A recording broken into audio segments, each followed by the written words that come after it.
All right, guys, in this episode, Craig Douglas is going to talk about retention shooting, something he knows a lot about.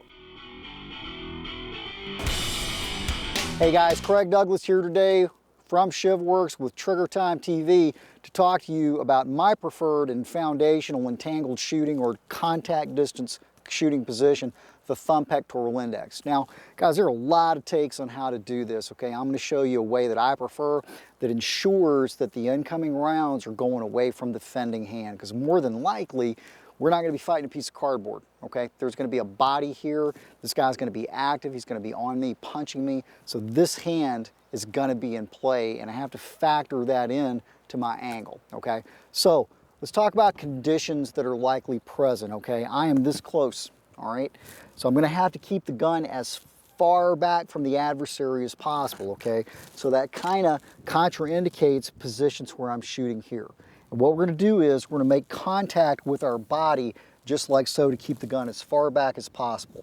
Now, I'm going to flag my thumb just like I'm hitchhiking, okay?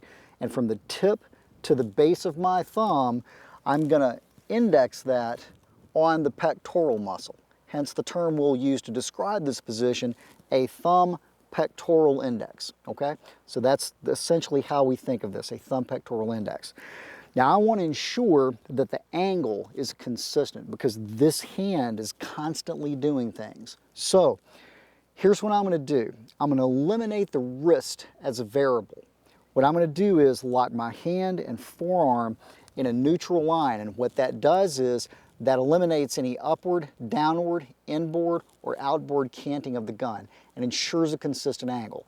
Now, once I establish the thumb pectoral index, and I have a locked wrist with a neutral hand and forearm, essentially the angle of the gun is going to be controlled by the rearward retraction and the height of the elbow. And I've noticed, if you notice, I have a very high elbow right now, ensuring a downward angle away from this hand. So, when we're shooting entangled, at this point, I could care less about getting an A-zone shot. What I care about is getting this gun out without getting my gun taken, getting a round or 5 in, and hopefully that will diminish him enough to be able to use the gun the way the gun was designed to be used as a distance versus a contact tool so I can get to my sights. So let's see what this looks like in line of fire. I'll go ahead and load my pistol. And we'll establish this position, all right? From here, I'm going to square up on the target. I've got a good downward angle. For right now, I'm just going to post my support hand flat into my chest. I'm not going to do anything active with this, just so you can not be distracted by that and focus on the angle. So from here, this should look something like this, all right? If I were to fire another shot, let's look at the consistency of this position.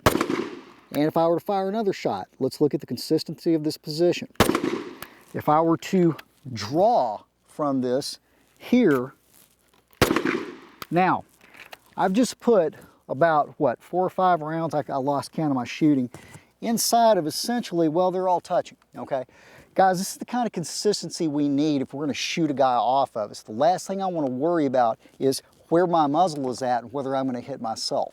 So proper thumb pectoral index, absolutely critical that I can put rounds in him, not put rounds in myself, and ensure that I can shoot this guy off of me. Key elements are locked wrist, high elbow, rearward retracted, downward angle, and a flagged thumb. By flagging the thumb, this ensures that the slide will consistently cycle.